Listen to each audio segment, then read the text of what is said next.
Bhojpuri song ने इस समय हिंदी, पंजाबी और अंग्रेजी सॉन्ग को भी पीछे छोड़ दिया है। भोजपुरी सॉन्ग का क्रेज दिनों दिन बढ़ता ही जा रहा है। आए दिन भोजपुरी के गाने वायरल हो रहे हैं।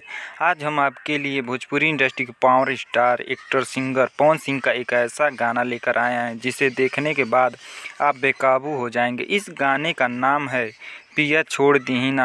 दोस्तों वीडियो में बने रहिए, आगे हम और बात करेंगे, लेकिन उससे पहले अगर आप चैनल पर नए हैं तो चैनल को सब्सक्राइब, वीडियो को लाइक, शेयर और कमेंट जरूर करें। यह गाना T series Bhojpuri YouTube channel पर जारी किया गया है। पवन सिंह ने इस वीडियो में खूब रोमांस किया है। इस गाने में पवन सिंह और आस्था सिंह के बीच की केमिस्ट्री खूब देखने को मिल रही है। भोजपुरी गाना पिया छोड़ दी ना एक बार फिर सुर्खियों में बना हुआ है। इस गाने के वीडियो में आस्था सिंह बेहद खूबसूरत लग रही हैं। इस गाने के वीडियो में दोनों स्टार्स की केमिस्ट्री गजब लग रही है।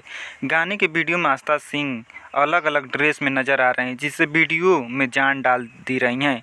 यह एक रोमांटिक गाना है। वीडियो में आस्था सिंह अपनी अदाओं से सभी दर्शकों को पानी पानी कर दे रही हैं।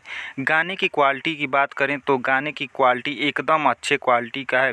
गाने के टीम के सारे लोग खूब मेहनत किए हैं। पवन सिंह का कहना है कि आप लोगों के लिए बनाया है जिससे आप लोगों का मनोरंजन होता रहे। हमें उम्मीद है कि यह गाना आप लोगों को ज़रूर पसंद आएगा। आपको बता दें कि इस गाने को पावर स्टार ने अपनी आवाज़ खुद दिया है। प्रिंस प्रियदर्शी ने गाने को लिखा है, जबकि प्रियांशु सिंह ने म्यूजिक से सजाया है। दीपांश सिंह ने वीडियो को डायरेक्ट किया है। दोस्तों पूरा वीडियो देखने के लिए धन्यवाद। मिलते हैं अगले वीडियो में, तब तक के लिए जय हिंद, जय भारत।